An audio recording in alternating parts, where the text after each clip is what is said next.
আপনি বিহীনে কি লাভ হবে এই মাহফিলে বসিয়া আল্লাহুম্মা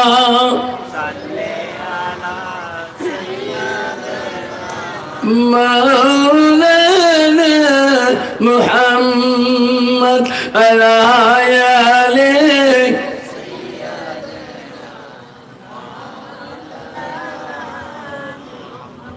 চাচা হইয়া আবু জেহেল নবীর কলেমা পড়িল না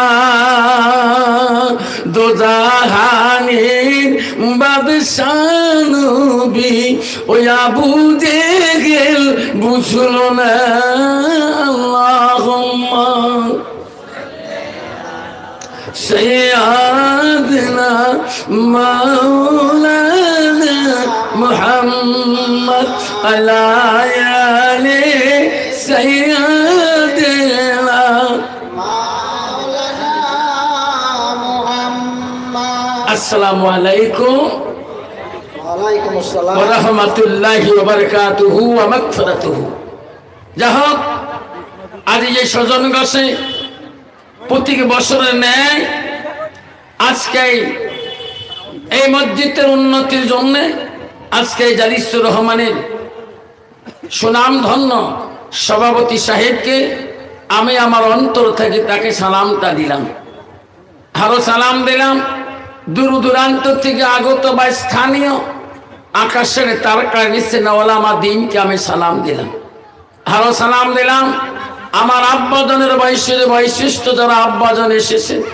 তাকেও আমি সালাম দিলাম আরো সালাম দিলাম পর্দার আড়ালে থাকা নিরলে থাকা অন্তর দুলালি মা বোন খালাগণ ফুবুগণ মাসিগণকে আরো সালাম দিলাম আমার বৈশ্যের বন্ধু ছোট ছোট ভাই ছোট ছোট বোন সোনামণি করিমণি সবাইকে সালাম দিয়ে আমি আমার বক্তব্য শুরু করলাম তার আগে একটু আল্লাহকে স্মরণ করবো লা ইলাহা ইল্লাল্লাহ বলো লা ইলাহা ইল্লাল্লাহ লা ইলাহা ইল্লাল্লাহ সুবহানাল্লাহ ওয়ালহামদুলিল্লাহ লা ইলাহা ইল্লাল্লাহ আরে বাবা জীবনটাকে পরিবর্তন করো মানুষ মোবাইলের গান শুনি শুনি হেডফোন লাগে সব জীবনটাকে ধ্বংস করে দিয়েছে দুরকম ঠিক না বেটি আব্বা আল্লাহ রাসূল বলছে একটা মানুষ যদি জবানে একবার আল্লাহ আল্লাহ করে থাকে ওই মানুষটা মরণের কালে আল্লাহ তার কলেমা নসিব করে ইন্তেকাল করাবে দুরকম সুবহানাল্লাহ ভাবছেন আমার যুবক ভাইয়েরা এই জীবনটাকে পরিবর্তন করি আল্লাহর গানকে আমরা গালায় বানিয়ে দেই আল্লাহ আমার কোনোদিনও রাস্তাঘাটে বিপদে ফেলাইবে না আল্লাহ বলছে বান্দা যখন আমাকে স্মরণ করে আমি আল্লাহ তখন বান্দার কাছাকাছি হয়ে যাই যখন সুবহানাল্লাহ আল্লাহ আল্লাহ আল্লাহ আল্লাহ আল্লাহ আল্লাহ আল্লাহ আল্লাহ দেখি দেখি আসে না আসে আল্লাহ আল্লাহ আল্লাহ আল্লাহ আল্লাহ কাউসারের মালিক তুমি নবীদের সর্দার নিদান কালে পার করিবেন উম্মত গুনাহগার নবীজি আল্লাহ আল্লাহ আল্লাহ আল্লাহ আল্লাহ আল্লাহ বন্ধুগণ আমার ও বন্ধুগণ শুনে রাখো মা একটা মানুষ যদি আল্লাহ আল্লাহকে যদি জীবন বানিয়ে নিতে পারে বন্ধুরে ও মা বোনেরা শুনে রাখো আম্মারা শুনে রাখো পৃথিবীতে আল্লাহ এমন কয়েকজন নবীকে আল্লাহ পাঠিয়ে দিয়েছেন চারজন নবীর উপরে আল্লাহ কোরআন পাঠিয়ে দিয়েছেন সুবহানাল্লাহ বন্ধুগণ হযরত মুসা নবীর উপর আল্লাহ কোরআন পাঠিয়ে দিলেন হযরত দাউদ নবীর উপর আল্লাহ কোরআন পাঠিয়ে দিলেন হযরত ঈসা নবীর উপরে আল্লাহ কোরআন পাঠিয়ে দিলেন, আমার নবী মুহাম্মদুর রাসূলুল্লাহর উপরে আল্লাহ কোরআন পাঠিয়ে দিলেন। যেরকম সুবহানাল্লাহ।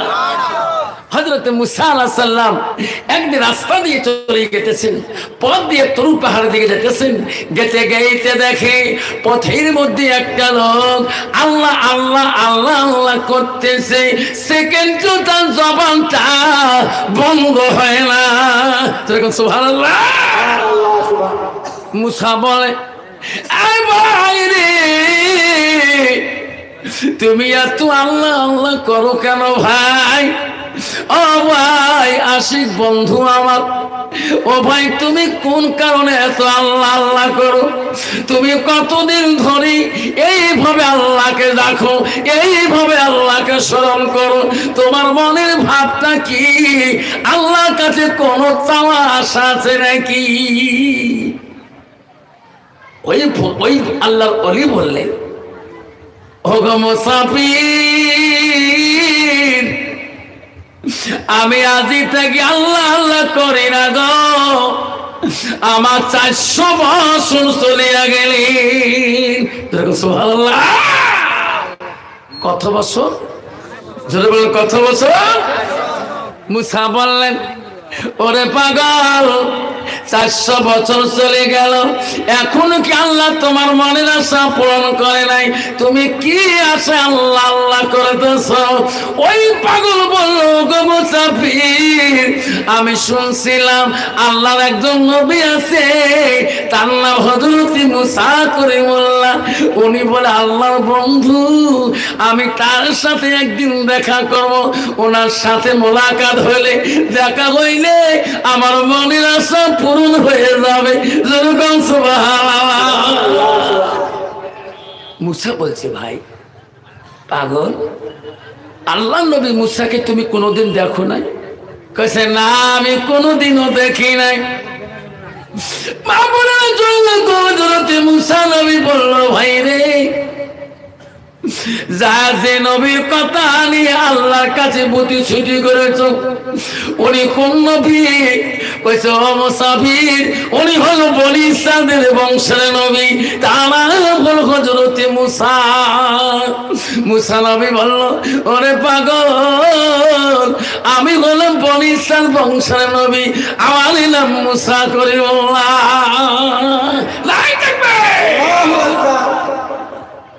পাগল বলল, হুজুর, 400 বছরের মনের আশা আজকে আল্লাহ আমাকে পূরণ করলে।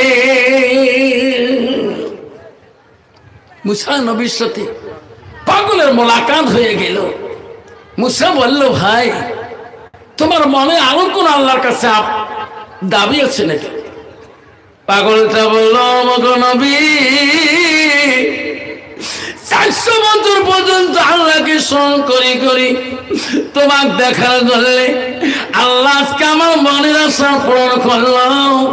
ওগো নবী গো, আমার একটা মনের আশা কি গো, আমি তোমার হাতে আমি 1 গ্লাস ঠান্ডা পানি খাবো। কি পানি? ঠান্ডা পানি। কন্ত বাবা, পানি খোয়ানেওয়ালা কে? জোরে চিৎকার দিবে, পানি খোয়ানেওয়ালা কে? মুসা বলল, আল্লাহ, তোর বান্দা এত পাগল, আমার কাছে কিছু খাইতে চাই নাই, শুধু ঠান্ডা পানি খাইতে চাইছে। আজকাল মুসলমান ঠান্ডা পানিকে কয় ঠান্ডা পানির মুখে দেয়, যেরকম ঠিক না ঠিক? বাবা রে, মুসলমান ঠান্ডা পানি খাইলে হুঁশ থাকে না। একদল মুসলমান আছে দাসপাড়াতে ঠান্ডা পানি খালে সদন গাছে আসতে পারে না, আসে না, পাগলা কুত্তের মতো হয়ে যাবে। একটা করে ট্যাবলেট খেলে হাই হাই পাগলা কুত্তে হয়ে যায়। তোমাদের উত্তর দিনাজপুরে নাই বাবা, সজন গাছে নাই। মুসলমান যদি ওই ঠান্ডা পানি না খায়, যে পানি খাইলে মুসলমানের হুঁশ থাকে না, জ্ঞান থাকে না, সেই পানি মুসলমান খায়। যেরকম ঠিক না ঠিক? মুসলমান যদি মদ না খায়, মুসলমান যদি গান্দা না খায়, মুসলমান যদি জুয়া না খেলে, মুসলমান যদি তাস না খেলায়, মুসলমান যদি সুদ না খায়, ভারতবর্ষের জমিনে এই কয়টা কোম্পানি ব্যান হয়ে বন্ধ হয়ে যাবে। মুসলমান 1 গ্লাস খাইলে পাগলা কুত্তে হয়ে যায়। এই যে দেওয়ালি চলে গেল, তার তো মুসলমান মদ খায়। আমাকে বলে হুজুর দোয়া করেন, আমার 4টে বেটা। কি কয়টা বেটা? 4টে। আমি কি দোয়া করব? প্রথম বেটা হুজুর দোয়া করেন, প্রথম বেটা হলো আমার ডাক্তার। ও হুজুর, ডাক্তারকে মানুষ করলাম, শিলিগুড়ি বড় গাইনর ডাক্তার। আমি সেদিনকে দেখা করতে গেলাম ডাক্তারের কাছে, সব রুগীরা বলে আপনি নাকি ডাক্তার আব্বা হন? করে হ্যাঁ হুজুর, আমার ডাক্তারের জন্য আমাকে সম্মান দেয়, সবাই আদর করে ডাক্তারের আব্বা। হুজুর, আমি বেটাটা মানুষ করছি। দ্বিতীয় বেটা কি? ও হুজুর, দ্বিতীয় বেটা হলো ইঞ্জিনিয়ার। আমার বেটা ইঞ্জিনিয়ার, উনি থাকে সেই ডালখোলায়, সেই রায়গঞ্জে বড় ইঞ্জিনিয়ার। ওখানে দেখা করতে গেলে সব মানুষ বলে ইঞ্জিনিয়ারের আব্বা আছে। আর একটা বেটা কি? আর একটা হলো ও হুজুর, ইনি হলো কোন দানা পুলিশ, বড় ওসি থানার। ওনাকে গেলে, ওই থানায় গেলে সবাই বলে ওসির বাবা আছে, সবাই সম্মান দেয়। হুজুর, আমার কত ইজ্জত। 3 নম্বর 4 নম্বর বেটা কি? উনি হলো মাস্টার। আমি গেলে বাজারে ঘাটে গেলে, দাসপাড়ায় গেলে কই মাস্টারে আব্বা আছে। তাহলে 5 নম্বর বেটা কি হলো? হুজুর, ওই বেটাটাকে মানুষ করিতে পারলাম না। হুজুর, ওই বেটাটা প্রাইমারি স্কুলে যে কয়বার ফেল করলো, কি করি? একটা বেটা আমার মান সম্মান শেষ হয়ে গেল। হুজুর দোয়া করে 4টে বেটা মানুষ করলাম, একটা মানুষ করতে পারলাম না। এতে কিছু মুন্সি মানসা বানাইতে হবে। কি বানাইতে হবে? মুন্সি এবং মানসা। ব্যাপারী বলে করল রে হুজুর, মুন্সি মানসা বানানোর জন্য সাজানো গোছা মাদ্রাসায় আল্লাহ। মাদ্রাসা হুজুরকে বললাম, হুজুর 4টে ছেলেকে মানুষ বানাইলাম, এই নাকি মানুষ বানাইতে পারলাম না। এনারও তো জীবন আছে, কিছু করে খেতে হবে। আমি নিয়ত করছি মুন্সি মাংস বানালাম। মুন্সি মাংস হলো তো কিছু করি খাওয়ার। কয়েছে হুজুর এলপি স্কুলে প্রাইমারিতে কয়েকবার ফেল করছে। হুজুর কয় ঠিক আছে, ব্যাপারই আমার বাড়িতে, আমার মাদ্রাসায় মুন্সি মানসার কেন্দ্র। এখানে পাগলা বোবা যা আছে সবাকে আমার শিখি, ঠিক না? ঠিক। এখন হুজুরকে বললো, হুজুর এই আব্দুর রহমান বেটা আমার মান সম্মান সব শেষ করে দিয়েছে। যতদিন পর্যন্ত মুন্সি মানসা হয় নাই, অতদিন ওনার জন্য এই মাদ্রাসার থেকে ছুটি হবে না। মাদ্রাসা হেড হুজুর বলল, ব্যাপারী কথা দিলাম তোমার আব্দুর রহমানকে আমরা মুন্সি বানায় রাখবো। আইরে চলে গেল ব্যাপারী রে। ওস্তাদ আব্দুর রহমানকে পড়া দিয়ে দিলাম, পড়ো হয়ে আব্দুর রহমান পড়তে পারে না। আলিফ গোতে আলিশ কয়, বে গোতে বালিশ কয়। হায়রে সত্যি রে, এটা পাগলা। হুজুর কিলাইতে আব্দুর রহমানকে আল্লাহর কোরআন হাতে দিয়ে বলে, আব্দুর রহমান পড়তে পারো? হ্যাঁ হুজুর পড়তে পারে, দেখি পড়ো। আব্দুর রহমান পড়লো আলিফ লাম মিম।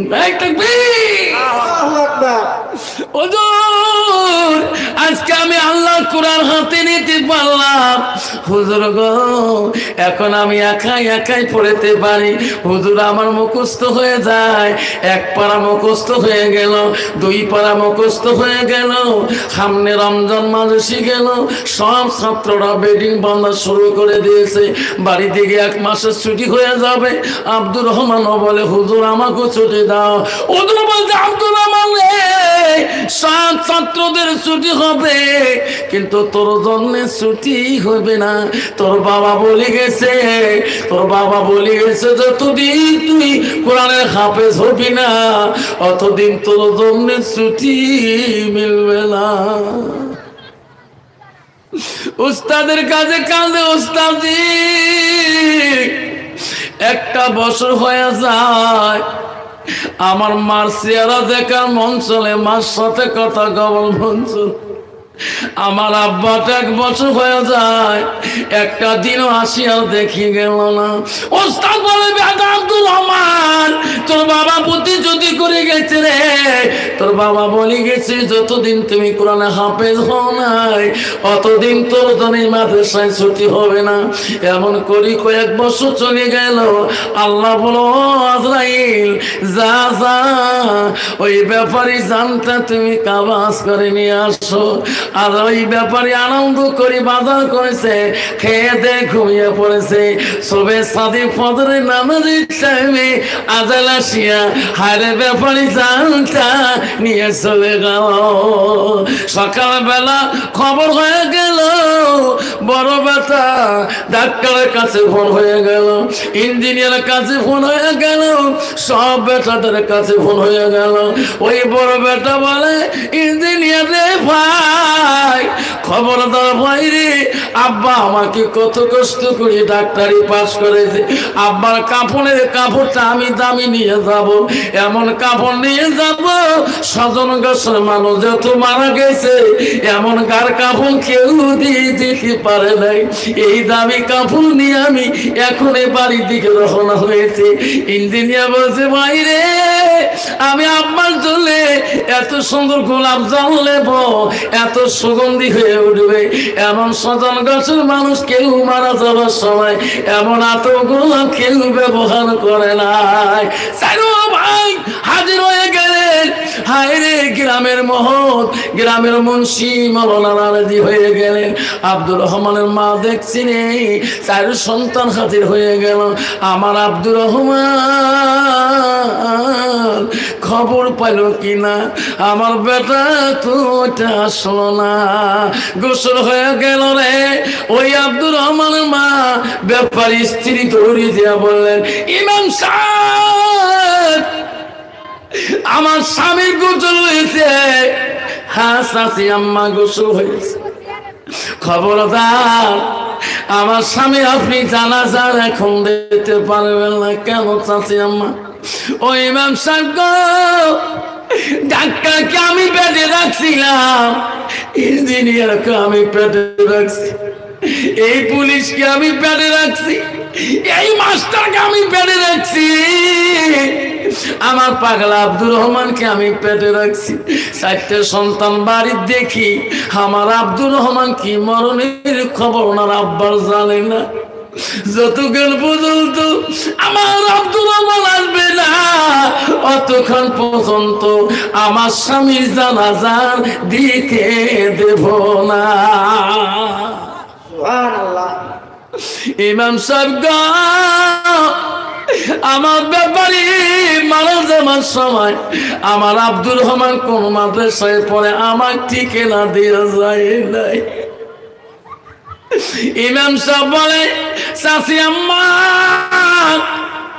আমি জানি গো কোন মাদ্রাসায় থাকে গো, আমি ভালো করে জানি। ও ইমাম সাহেব বাবা, আমার আব্দুর রহমান আসে পর্যন্ত হবে না জানাজা। ইমাম সাহেব দৌড়ে যে টেলিফোনে ফোন লাগালেন, মাদ্রাসার হেড হুজুর ধরলেন, কে গো?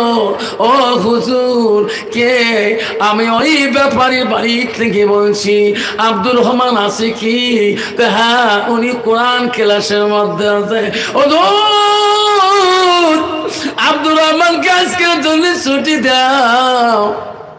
আব্দুর রহমানের আব্বা না মারা গেছে গো। হুজুর গণ, ছেলেটাকে ডাইরেক্ট মৃত্যুর কথা বলবেন না, হুজুর ছেলেটাকে বুদ্ধি করে পাঠা দাও, আব্দুর রহমানকে পাঠে দাও, ওনার মা ওনার জন্য পাগল। হুজুর মাদ্রাসার কোরআন ক্লাসের হুজুর হাফিজ সাহেবকে ডাক মারল, ও হাফিজি, আব্দুর রহমান কোথায়? আমার কোরআন ক্লাসে আজই 15 পারার মুখস্থ চলছে।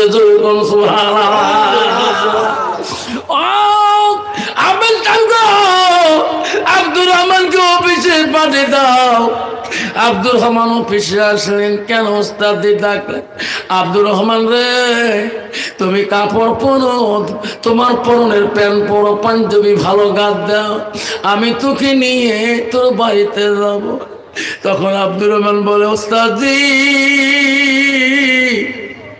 আপনার কাছে আমি কত দরখাস্ত দিছিলাম, একদিন আমার দরখাস্ত নাই। আমার মাঝে মাঝে মার চেহারাটা দেখার মন চলে, মাক দেখার কত মন চলে। আজকে কেন আমাকে নিজে আমার বাড়ি নিয়ে যান? আমার মনে হয় আমার বাড়ির কোনো হয়েছে নাকি। ওস্তাদি বলে আমার আব্বার কোনো হয়েছে নাকি, আমার মার কোনো হয়েছে। ওস্তাদি দেখলো রে ছেলেটা এখন কান্দা শুরু করে দিল। এখন যদি মৃত্যু কথা বলি রে আরো বোঝা কান্দি পাগল হয়ে যাবে। ওস্তাদ বলছে বেটা আসো আমার বাইকে আমার গাড়িতে উঠো। আবার বলে হুজুর আপনি কেন বলেন না আমার বাড়ির কোনো হয়েছে নাকি? বেটা তুমি গাড়িতে উঠো। আব্দুর রহমান কান্দে রে, আমার উস্তাদ আমার নিজে কেন আজকে আমার বাড়ি দিকে নিয়ে যায়। মন কানতেছে রে। গাড়িতে গেতে গেতে বাড়ির কাছাকাছি যখন কাছে পৌঁছে গেলেন, দেখে রে কত মানুষ টুপি মাথায় দিয়ে যায়। উস্তাদ দেখি বলে উস্তাদি আমার বাড়িতে এত মানুষ টুপি মাথায় দিয়ে কেন যায়? আমার বাড়ির কোন হয়েছে নাকি? তোর আব্বা না ছবি সাদেকে সময় মারা গেছে রে।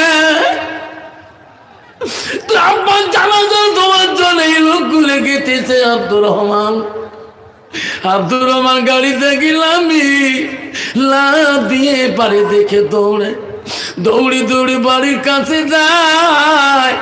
মা ঘরে দরজা তাকে দেখে এত মানুষ টুপি মাথায় দিয়ে দেখি রে আমার পাগলা আব্দুর রহমানকে কেন দেখি না।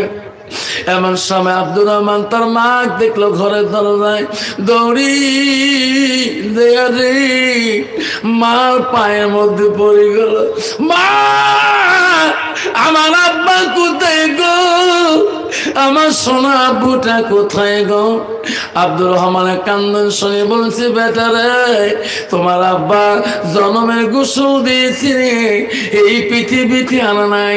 ওই দেখ বাড়ির ভিতরে দেখ ওই চকির উপরে মুসরি তলে শুয়ে আছে। বেটা তোর আব্বা নাই, তোর আব্বা পৃথিবীতে নাই। আব্দুর রহমান দৌড়ি আব্বার গোসলের খাটের কাছে যা দেখায়, আম্মা আপনি একটা দিন আমার মাদ্রাসায় খবর নিলেন না গো? আব্বা ডাক্তারের প্রশংসা করেছিলেন, ইঞ্জিনিয়ার প্রশংসা করেছেন, মাস্টারের প্রশংসা করেছেন, পুলিশের প্রশংসা করেছেন, আমার প্রশংসা কোনদিন মানুষের কাছে করেন নাই। আব্বা গো আজকে আমি পুরো পড়া কোরআন হাফেজ হয়ে আসিলাম, আমার কোরআন পড়া কি তুমি শুনবা না? আব্দুর রহমান কাঁদতেছে, বারবার কাঁদতে বলছে আব্বা আজকে আমি এই কোরআন কাকে পড়ে শোনাবো? শোনেন আব্বা শোনেন। আব্বা তো শোনে না। সব ভাইরা বললো ভাই রে সমাজের লোক এসে শেষ হয়ে গেছে, জানাজার হয়ে যাবে। জানাজারে কাতার হয়ে গেল। দা ইঞ্জিনিয়ার বলল ডাক্তার তুমি আমার সব ভাইয়ের বড় রে, তুমি বাবা জানাজা দিয়ে দাও। ডাক্তার বলছে রে ভাই আমার আব্বা দুনিয়াতে যত শিক্ষা দিয়েছে রে, ও ভাই আজকে আব্বার সামনে দাঁড়ায় জানাজা করার মতন আমার বিদ্যা নাই। ইঞ্জিনিয়ার তোর ব্রেন বুদ্ধি বেশি, তুমি জানাজারটা দাও। ইঞ্জিনিয়ার বলছে ভাই আমি জানাজারা দিতে পারবো না। ইঞ্জিনিয়ার বলছে পুলিশ রে তোর মানুষের ব্রেন খুব ভালো, তোর আল্লাহ তোর জন্য কত টাকা খরচ করেছে, তুমি জানাজার দাও। পুলিশ বলে না আমি সামনে দাঁড়ার মতন আমার বুদ্ধি নাই। রে মাস্টার তুমি বাড়িতে ছিলে, তোর বানা কত আদর যত্ন করেছে, তুমি আজকে জানাজা দাও। ওই মাস্টার বলে আমি মানুষকে মর্দা মানুষ দেখলে আমি ভয় পাই, আমি জানাজা দিতে পারবো না, কেউ দিতে পারে না। আব্দুর রহমান শিক্ষক দিয়ে বলল ভাই রে তোমরা কেউ আব্বার সামনে দাঁড়াইতে পারবে না। রাগো টাকা তোমার জন্য আমার আব্বা করতে পারে রে ভাই, কিন্তু আমার জন্য আমার আব্বা একটা টাকাও করিস করি নাই। ভাই রে তোরা আমার পিছনে দাঁড়া, আমি আমার আব্বার আমি জানাজা দেব। হাজার মানুষের সামনে ওই আব্দুর রহমান হাফিজ আব্বার সামনে যখন দাঁড়াইল, কান্দি কান্দি বলে ও ভাই রে আমার আব্বার চল্লিশ সবাই দোয়া করবে। আব্দুর রহমান প্রথম তাকবীর জানাজার যখন আল্লাহু আকবার বলে আল্লাহর কাছে কান্দে আর জানাজা দেয়। আল্লাহ রাসূল বলছে আওনাদুন সালিহুন ইয়াদুলাহু, নেক সন্তানের চোখের পানি, নেক সন্তানের দোয়া আল্লাহ সহ্য করতে পারে না। প্রথম তাকবীর দিল, দ্বিতীয় তাকবীর দিয়ে বলে মাবুদ নে আমার আব্বা আমার জন্য যতটুকু এলেম শিখেছে রে মাবুদ, আমার আব্বাকে তুমি কি মাফ করবা না? তৃতীয় তাকবীর দে এ মাবুদ আমার আব্বা আমি এত ভালোবাসি মাবুদ রে, আল্লাহ তুমি ভাই ভালোবাসবা না? চতুর্থ তাকবীরে আব্দুর রহমানের চোখের পানি দিয়ে বুক ভিজিয়ে যায়, চোখের পানি দিয়ে বুক ভিজি আব্বা জানাজা যখন চতুর্থ তাকবীর যখন শেষ করে দেয়, আল্লাহ বলে ফেরেশতারা তোরা সাক্ষী থাকি যাও, আব্দুর রহমানের চোখের পানি ঝরলে আমি আল্লাহ ওনার বাবার কবরটাকে আমি মাফ করে দিলাম। যেরকম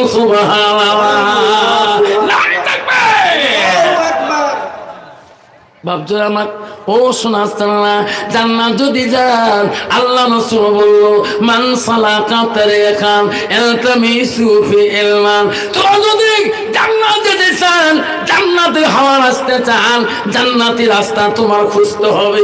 কোন রাস্তায় গেলে আমি জান্নাতি হব, আমার মা জান্নাতি হবে, আমার বাবা জান্নাতি হবে, সেই রাস্তা তোমার চলতে হবে। জোরে বলেন ঠিক না বেঠি? আজকে ওই ছেলেটা এই ভাই বাস, আজ যদি ছেলেটা যদি আল্লাহর কোরআন জানতো, আজকে ওই ছেলেটা কোনোদিন মদ খাইতো না, গাঁজা খাইতো না, সুদ খাইতো না, ড্রাগস খাইতো না, টাইম টেবিলে মোবাইলের জীবন নষ্ট করতো না। ধরে কোন ঠিক না ঠিক? মুসা নবী বলছিলেন ভাই আমার কাছে কি খাবা, কি পানি? ঠান্ডা পানি। কি পানি? ঠান্ডা পানি। মুসা আলাইহিস সালাম বলে আল্লাহ তোর পাগল আমার কাছে এক গ্লাস ঠান্ডা পানি খাইতে চায়। মুসা বলল রে পাগলা এটা তো তোর পাহাড়, এখানে তো কোনো পানি নাই, পানি খাইতে চালি আমি তো পানি আনি খাওয়াবো। হযরত মুসা নবী পানি আনতে গেলেন, পানি আনতে গেলেন, পানি হাতে নিয়ে আসতেছি পাগলা পাগলের কাছে। আল্লাহ বলছে আজরাইল যা রে যা, আমার পাগলের জান তুমি কাবাজ করে নিয়ে আজাল বলছে মাবুদ মুসা নবী পানি নিয়ে যেতেছে, তোর নবী ওই পানি কি খোয়াতে পারবে না? আল্লাহ বলছে আজরাইল রে মুসা নবী পানি খোয়ার আগে আমার পাগলের জানটা তুমি কারিয়া। আজালা সাল্লাম ওই পাগলের কাছে আসিলেন, মুসা নবী পানি নিয়ে যাইতেছে, পাগলের জান চলে গেলে, পাগলের জান চলে গেল, এমন সময় মুসা নবী পানি আনলেন। মুসা নবী আসি দেখে দুনিয়াতে পাগল নাই, ইন্তিকাল হয়ে গেছে। হযরত মুসা নবী পানির গিলাসটা ফেলে দিয়ে বলল, মাবুদ, মাওলা, বুঝতে পারি না তোর কিরামতি। মাওলা আমার কাছে পানি খাইতে চালো। আল্লাহ কেন পানি খাইতে দিলি না? ও আল্লাহ বুঝতে পারলাম না। আল্লাহ বলল, মুসা রে, কেন রাগ করো? ও মুসা রাগ করিও না, কারণ মুসা নবীর রাগ বেশি ছিল গো। ও বাবা, এত বড় রাগ ছিল, আজাইল আসি জান কাবাজ করার আগে আজাইল বেয়াদবি করেছে, মুসা নবীকে এই সালাম জানাই নাই, এমন ভাবে সব মানেছে, একটা চোখের মাথা পর্যন্ত বেরিয়ে গেছে। সুবহানাল্লাহ, আসতে কোন গেছে সুবহানাল্লাহ, আর জোরে কোন সুবহানাল্লাহ। অন্ত আমার মতো মানুষ আজাইল চড়া পামা আমার বুকত পাড়াইবে, যেরকম ঠিক না ঠিক ছাতির পাড়ে ধরে। কতগুলো মানুষ দেখবেন চোখ দিয়ে জান চড়ি যায়, চোখ ভেটে দেখে, চোখ ঠাসি দেয়, ঠিক না ঠিক, কারণ জিভে দিয়ে আং হয়ে মারা যায়, জানা না যায় বাবা, হামলি মারা যায়, ওই জানটা বেরিয়ে যায়, মুখ ঠাসু দেয়, মুখ বন্ধ না হয়, যেরকম ঠিক না ঠিক। আজার এমন ধরে পাড়ায় না যে খান খাইছে ওই ঠান্ডা পানি।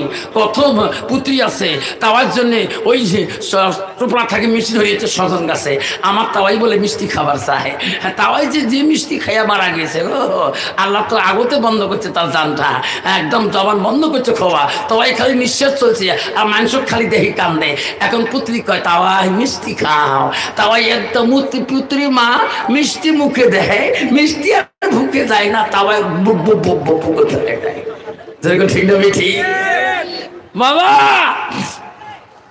এই যে দুনিয়ার মিষ্টি পানি খাইছে, আরো কি আল্লাহ রহমতি পানি খাইতে পারবে?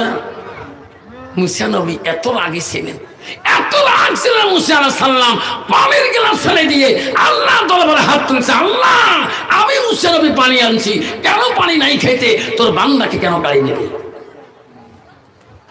আল্লাহ বলল, মুসা তুমি জানলি না? মুসা রে, আমি আল্লাহ, আমি বড় রহমান, আমি বড় দয়ালু, আমি বিনা পানিতে যদি 400 বছর তাকে বাঁচে রাখতে পারি, আজকে কি আমি আল্লাহ ঠান্ডা পানি খাইতে পারি না? আজকে আমার কাছে পানি না চাই, আরে মুসা তোর কাছে কেন চাইল? তোর কোন ঠিক না ঠিক? মুসা 400 বছর কে খোয়াইছে? আল্লাহ। 400 বছর কে খোয়াইছে? আল্লাহ। বিনা পানিতে আমার অলিকে আমি বেঁচে রাখছি, আজকে আমার কাছে পানি না আছে, মুসা তোর কাছে কেন চাই? মহিলারা গেটটা জাম করে দিয়েছে। মা বোনেরা শুনে রাখেন, আমারা ও মা বোনেরা শুনে রাখেন, আল্লাহ রাসূল কি বলল?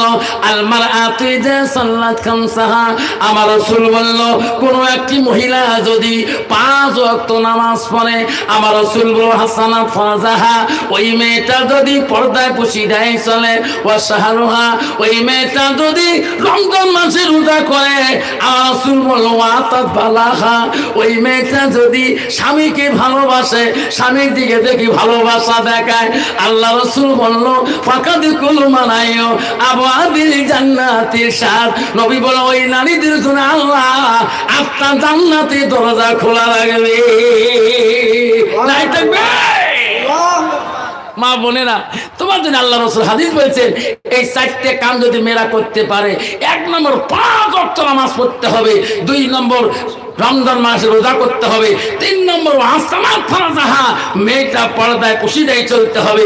রাসূল বলল, ওয়াতাত বালাহা, আর স্বামী থাকলে স্বামীকে ভালোবাসা দিতে হবে, স্বামীর কাছে আসতে হবে, গল্প করতে হবে, স্বামী যদি তার গল্পতে মজি খুশি আনন্দিত হয়ে যায়, আল্লাহ রাসূল বলল, ওয়া যাওজুহা আলহা রাদিন, তার স্বামী যদি তার উপরে রাজি খুশি হয়ে যায়, নবী বললেন, দাখালাতিল জান্নাত, সে মেয়েটা হবে জান্নাতি।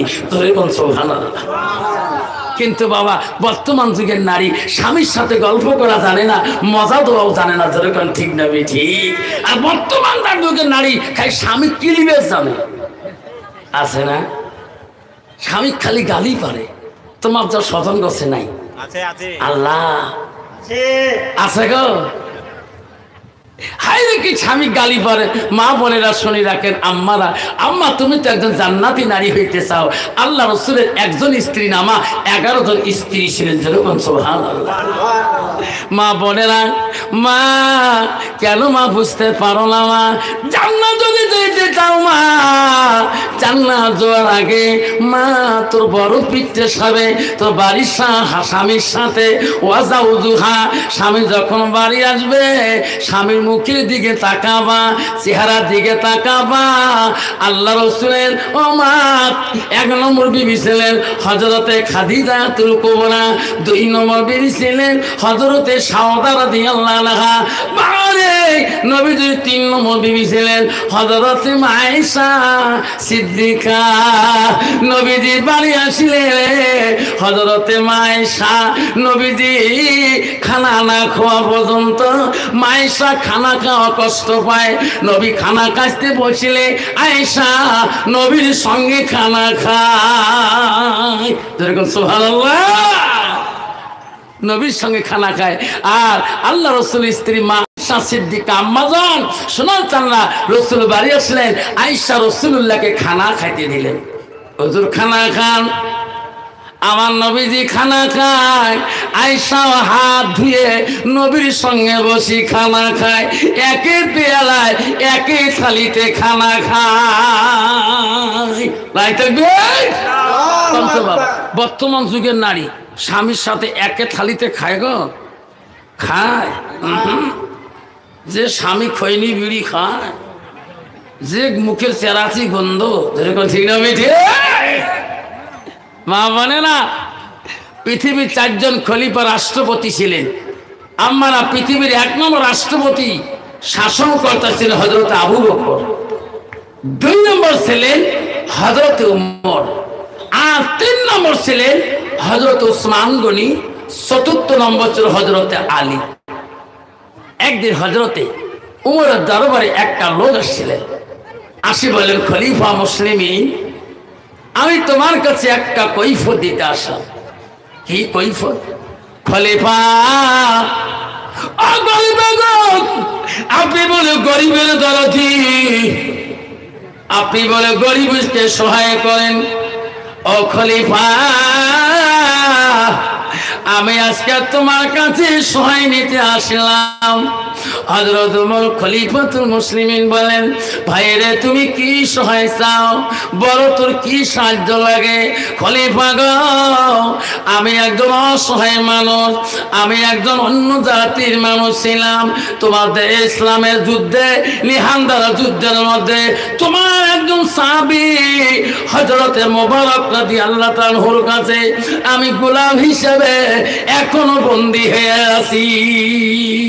ও গো খলিফা, আমাকে গোলাম হিসাবে তোমার সাহাবী আমাকে কিনে আনছিল এত টাকা দিয়ে, আজকে আমি তার গোলাম, আমি মুবারকের কাছে থাকতে পারি না। খলিফা, আমার সহ্য হয়ে যায়, ওনার কাছ থেকে আমাকে দয়া করি আমাকে খালাস করে নিয়ে দেন, আমি আর থাকতে পারি না। খলিফা উমর বলছে, তোমার থাকতে অসুবিধে কি? খলিফা, আমি প্রতিদিন 200 দিরহাম করে টাকা দিই আমার মালিককে, তবু আমার ঋণ এখনো পরিশোধ হয় না। খলিফা, আমি কত বছর থাকবো, আমার সহ্য হয় না। কাছে তুমি 200 দিরহাম করে টাকা দাও, তো ইনকামটা কি বলো? কচ্ছে খলিফা, আমার 3টে ইনকাম। কয়টা ইনকাম? 3টে। কি কাম? 1 নম্বর, ও খলিফা, আমি কামারি করি, আমি হইলাম কর্মকার। লোহাকে গলাইয়া আমি বস্তু বাহিনী বানাইতে পারি, তাকে বলে কর্মকার, মানে হলো কামার। কামার বুঝুন তো, লোহা গলায় না, কামার, তাকে না দেয় কর্মকার। আর 2 নম্বর কাম কি? ওগো খলিফা, আমি হইলাম সুতা বনতা, আমি যে কোনো ওই পোকা দিয়ে আমি সুতা বানাইতে পারি, সুতা গড়াইতে পারি। 3 নম্বর কাম কি? 3 নম্বর কাম হলো আমি আর্ট করতে পারি, আমি ছবি আঁকতে পারি। যে কোনো মানুষের চেহারা দেখলে ওই রঙের মানুষ আমি ছবি রাখতে পারি। তাহলে এই 3টে কাম, এই 3টে কানে উপার্জন করি আমি সেই মোবারকের কাছে ঋণ প্রতিদিন শোধ করতে পারি না। খলিফা আপনি দয়া করে ওনার কাছ থেকে আমাকে খালাস করে দিবেন। খলিফা বলছে তোমার নাম কি? ও মদিনার খলিফা আমার নাম হলো আবু লুলু। খলিফা বলেন এ গোলাম আবু লুলু রে, আমি শুনছিলাম তুমি বলে একটা উচ্চ জাতের শিল্প, তুমি বলে আকাশে উড়া জাহাজ বানাইতে পারো। ওরে আবু লুলু, আমি মদিনার খলিফা উমর বললাম যত টাকা লাগে, যত দিরহাম লাগে আমি তোকে দিয়া দেব রে, আমাকে আকাশে উড়া একটা কল জাহাজ তুমি বানাইয়া দাও। যতদিন তুমি আমাকে বানিয়ে দিবে না অতদিন আমি তোকে মুবারকের কাছ থেকে খালাস করে দেব না। আবু লুলুল বলে সর্বনাশ, একটা জাহাজ বানাইতে হলে বহুদিন সময় লাগবে, তাহলে আমি তার গোলাম হয়েই থাকবো? আমি শুনছিলাম মদিনার খলিফার দরবারে গেলে গরিবরা সহায় পায়, আর ইনি আমাকে এমন একটা সত্য দিলেন, এই সত্য পালন করাইতে আমার কঠিন হয়ে যাবে। খলিফার কাছ থেকে মনোমলিন করি বলল, খলিফা আমি আপনার জাহাজও বানাইতে পারবো না, আমি আপনার আকাশে কল বানাইতে পারবো না, আমি আপনার কাছ থেকে চলে গেলাম, আমার আর সাহায্য লাগে না। আবু লুলু বলে এই খলিফা তোমার কাছে মানুষ গেলে বলে ভয় করি কথা বলে, আমার মনের আবেগ আজকে থাকলো, আপনি তো আমাকে সহায় করতে পারলেন না, আমি তোমার প্রতিশোধ আমি ছাড়বো না। হযরত তোমার কাছ থেকে লোকটা আবু লুলুল বেঈমান চলে গেলেন। বহুদিনের মনে আসলে খলিফা ওমরের পাশ আমি ছাড়বো না, ওনার কাছে গেলে কথা বলতে 19-20 হইলে উনি বাড়ি তরবারটা সাত করে বাড়ি ধরে। হযরত ওমর এত বড় কড়া ছিল গো, ওনার সাথে কথা বলি হিসেবে কথা বলতে হবে। এমন 1 নম্বর কাজ হলো যদি একটু 19 হয়ে যায় তরবারটাকে সাত করে বাড়ি করে। খলিফার সাথে লোকটা একটু মনোমালিন্য হয়ে গেল, কিন্তু বাবা বর্তমানে যুগে আছে শত্রু কেমন করে হয় তোর মনে আবেগ আছে, ইয়াকে আমি দেখি ছাড়বো, মাঝে মাঝে তোর সাথে বন্ধুত্ব লাগিয়ে দিল, ঠিক না বেঠি? এমন জায়গায় ফাঁকাতে মারি দিবে তুই নিজেই বুঝতে পারবি না। আবু লুলুল মনে মনে শত্রু হয়ে গেল। হঠাৎ করিয়ে রে মুসলমানের রূপ নিয়ে, মুসাল্লিদের রূপ নিয়ে মসজিদে চলে আসলো, যে মসজিদে হযরত ওমর খলিফাতুল মুসলিমিন নামাজ পড়ে ফজরের টাইমে আসিল। আবু লুলুল বেঈমান টুপি মাথায় দিয়া নামাজের কাছারে দাঁড়িয়ে রইলেন। উনি তো জানেন না ওমর আমাকে নিয়ে আজকে শেষ করে দেবে। বাবা তো যদি শত্রু দুশ্মন হয়ে যায়, উনি যদি মারার ইচ্ছা থাকে মসজিদে যাবে মারার জন্য। হযরত ওমরকে খলিফাকে মারার জন্য আবু লুলুল মসজিদে গেছিল, ভিতরে কাপড়ের ভিতরে তরবারটা নিয়েছেন, নামাজের কাতারে দাঁড়িয়ে গেলেন হযরত ওমর খলিফা মুসলিমিন, আর ইমামের জায়গায় দাঁড়িয়ে গেলেন, সাহাবীরা দাঁড়িয়ে গেলেন, নামাজ শুরু হয়ে যাবে। আবু লুলুল ভাবলেন রে এখন ছুরি মারা যাবে না, মুসলমানদের নিয়ত হলো নামাজের নিয়ত বাঁধার পরে ওই নিয়ত আর ছাড়ে না গো।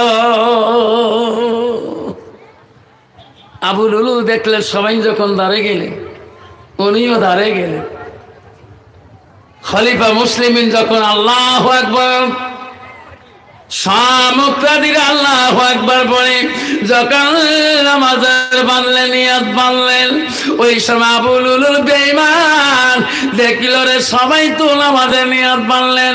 খলিফা মুসলিমিন, মদিনার সম্রাট, মদিনার রাষ্ট্রপতি, উনি যখন সূরা ফাতিহা আলহামদু সূরা শুরু করে দিলেন, তখন আবু লুলুল বেঈমান ওই মুহূর্তে ছুরিটা বাড়ি করলেন, ওই বাড়ি করিয়া এমন ভাবে হযরত ওমরের শরীরে মারা শুরু করে দিলে, এমন ভাবে মারে রে, মারতে মারতে যখন 6 বার মারলেন, তবু হযরত ওমর নামাজ নষ্ট করে নাই, প্রথম রেখা নামাজ আদায় করে নিলেন। যখন সুবহানাল্লাহ, আমার মতো মানুষ না, একটা মশা কামড় দিলে 3 বার নামাজে নিয়ে ছাড়ি দিয়ে, যখন ঠিক না ঠিক এটা বাতে হযরত ওমর 1 ওয়াক্ত নামাজ ওই অবস্থায় নামাজ পড়ে আর ঠিক থাকতে পারে নাই। দ্বিতীয় রাকাতে হযরত ওমর থাকতে পারল না। ওই সময় খলিফা ওমরের পিছনে একজন সাহাবী ছিল, তার নাম হলো আব্দুর রহমান রাদিয়াল্লাহু তাআলা। আব্দুর রহমান, আমি আর থাকতে পারি না। ওই সময় কতগুলো মুমিন মুত্তাকিনরা আবু লুলুল যখন ছুরি মারছিলেন, নামাজি নিয়ে নষ্ট করে দিয়েছে, নামাজ বাতিল করে দিয়ে ওই বেঈমান করে ধরে পালাইছে, যাতে পালাইতে পারে না। দ্বিতীয় রেখার নামাজ আব্দুর রহমান নামাজটা ছোট ছোট ছোট দিয়া নামাজটা তাড়াতাড়ি শেষ করে দিলেন। সালাম ফিরিয়ে রেখে রে আমার খলিফা রাষ্ট্রপতি হযরত ওমর খলিফা মসজিদে নামাজের বারান্দায় ওইভাবে কাতর লাগাইছে, হাত ঠিক থাকতে পারে না, রক্ত রক্তিত হয়ে গেছে। সবাই ধরলো কি হলো আমার খলিফার, আমার খলিফাকে এই বেঈমান কি করলো রে? যে খলিফার মুসলিমিনের দরবারে কেউ সামনে দাঁড়াইতে পারে নাই, কেউ কথা বলতে পারে নাই, আজকে আমার মদিনার রাষ্ট্রপতিকে ইনি কি অবস্থা বানাইয়া দিলেন। ওই সময় সাহাবীরা কান্না শুরু করে দিলেন। হযরত ওমরকে 4 জন ঘাড়ে করে নিয়া মদিনার খলিফা বাড়ির দিকে রওনা হয়ে গেলেন। বাড়িতে খবর পেয়ে গেল তার সন্তান বড় ব্যথা আবদুল্লাহ খবর পাইল আমার আব্বার বলে মসজিদে কি হয়েছে রে? কে বলে আমার আব্বার উপরে ছুরি চালাইলো। আবদুল্লাহ বাড়িতে কি বিড়ি দেখে ওই 4 জনের ঘাড়ে করি মদিনার খলিফাকে আনতেছে। বলবেন আব্দুল্লাহ রে, লাভ বাড়ি দৌড়ি দৌড়ে যায়, আমার আব্বার সামনে কে এরকম দুশ্মন রে? কোন মানুষ আমার আব্বার সামনে দাঁড়াইতে পারে নাই। আবদুল্লাহ কানতে কানতে বাবার কাছে গেল, সবাই বাড়িতে আনি মদিনার খলিফাকে বাড়িতে আনলেন। আবদুল্লাহ বাবার কাছে আব্বার কাছে যা বলে, আব্বা গো, আব্বা, আব্বা চোখ মেলি দেখো, আমি তোমার আবদুল্লাহ, আমি তোমার ব্যথা ডাকে গো, আমার ডাকটা শুনে দাও। হযরত ওমর অজ্ঞান হয়ে গেছে, আবদুল্লাহ ডাক শুনে না রে। হায়রে আদরের আব্বা, আদরের বাপজন রে। আবদুল্লাহ বড় বিজ্ঞ জ্ঞানী ডাক্তারের কাছে চলে গেলেন। মক্কার বড় জ্ঞানী ডাক্তারকে খুঁজিয়ে বাড়ি থেকে আনবে। ডাক্তারের কাছে যে আবদুল্লাহ কান্দে। ও আবদুল্লাহ কান্দো কেন? ও ডাক্তার বাবু, আমার আব্বা বড় অসুস্থ, আমার অবস্থা এমন হয়েছে, তাড়াতাড়ি যে আমার আব্বা চিকিৎসার ব্যবস্থা করে দা। ডাক্তার বলছে, আবদুল্লাহ কান্দিস না, তোর আব্বা তো মদিনার সম্রাট, মদিনার শাসনকর্তা, আমি তোর আব্বা চিকিৎসার জন্য এখন এই তোর সঙ্গে যাও। যেরকম সুবহানাল্লাহ। ডাক্তারকে বাড়ি নিয়ে আসলো। আব্দুল্লাহ চোখের পানি ডাক্তার দেখে সহ্য করতে, আব্দুল্লাহ রে কেন কান্দো তুমি? এখন আমি তোমার আব্বার চিকিৎসা শুরু করে দেব। আব্দুল্লাহ তুমি ঘরে থাকি এক গিলাস দুধ আনে আমাকে দাও। এক গিলাস দুধ আনলেন আব্দুল্লাহ ঘরে থাকি। আনিয়া বলল, আব্দুল্লাহ দুধ কোথায়? এই যে ডাক্তার বাবু দুধ আনলাম। আব্দুল্লাহ রে, তোমার আব্বাকে মুখে মধ্যে খেয়ে দাও, তারপরে আমি চিকিৎসা করা শুরু করব। আব্দুল্লাহ ওনার বাবা মদিনার খলিফাকে দুধ পান করে দেয়। দুধ মুখের মধ্যে যায়, মুখে দিয়ে দুধ চলে যায়। যেদিকে ছুরি ঢুকে গেছে সেই দিকে দুধের সরা বেড়ে যায়।